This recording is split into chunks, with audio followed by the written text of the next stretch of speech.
Assalamualaikum warahmatullahi wabarakatuh. Apa kabar saudaraku dimanapun kalian berada? Semoga selalu sehat dan selalu dalam perlindungan Allah Subhanahu Wa Taala. Amin. Jumpa lagi dengan aku Inum di Singapura. Oke teman-teman, hari ini Singapura mendung dan windis kayak gitu ya. Semoga di tempat kalian juga nggak panas-panas banget, suasananya enak gitu.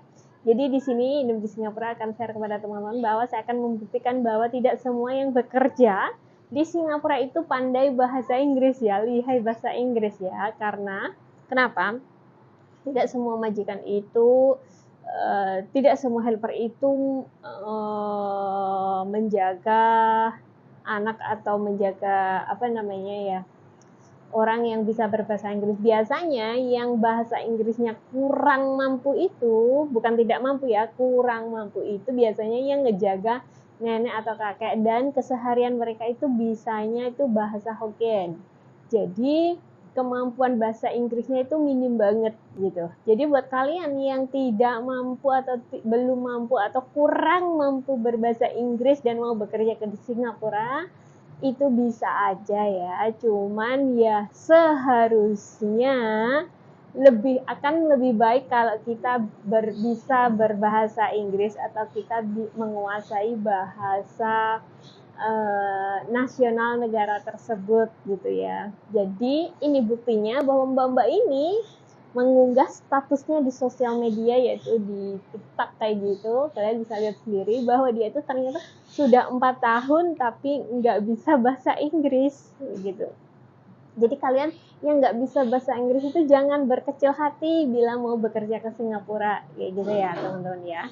Dan biasanya mereka-mereka yang kurang bahasa Inggris itu menjaga nenek atau menjaga kakek yang old fashion, old people, orang tua itu kadang bahasa Inggrisnya kurang kayak gitu. Jadi mereka pakai bahasa mereka Hokkien, Kantonis kayak gitu ya teman-teman ya. Jadi nggak usah berkecil hati karena ya itu tadi gitu, tidak semuanya itu pandai berbahasa Inggris. Jadi kalian nggak usah berkecil hati di bulan ini lagi ya gitu.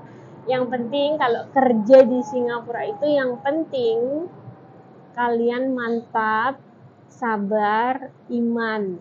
Itu yang penting, itu tahan banting, itu yang penting. Misalnya gelas dibanting tuh nggak pecah-pecah gitu. Itu maksudnya adalah biasanya sang majikan itu ada yang cerewet, ada yang enggak, ada yang baik, ada yang enggak, sama aja sih ya. Bekerja dimanapun majikan itu, yang namanya majikan itu ada yang baik, ada yang enggak, ada yang cerewet, ada yang enggak kayak gitu ya.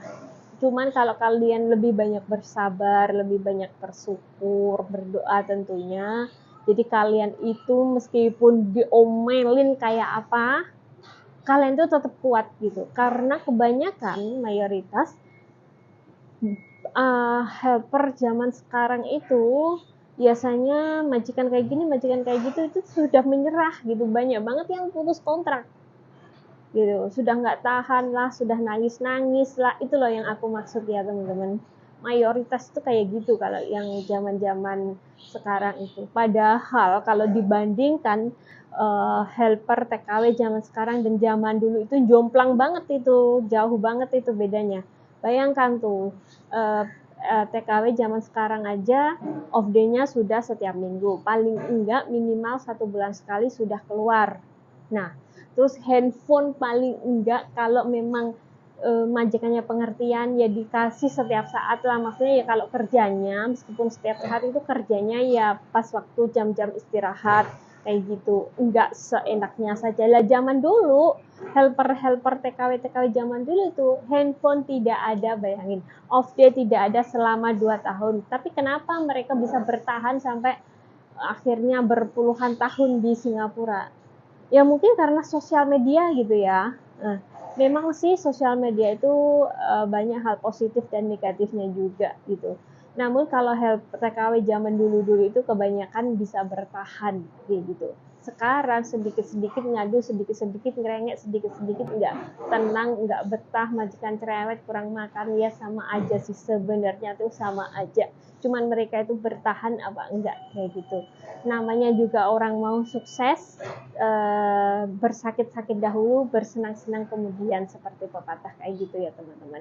Jadi buat kalian yang bahasa Inggrisnya minim, kalian nggak usah khawatir, yang penting ada kemauan untuk belajar, gitu aja ya teman-teman ya. Semoga sharing dari Inem ini itu bermanfaat buat teman-teman semuanya, dan cukup sekian. Wassalamualaikum warahmatullahi wabarakatuh.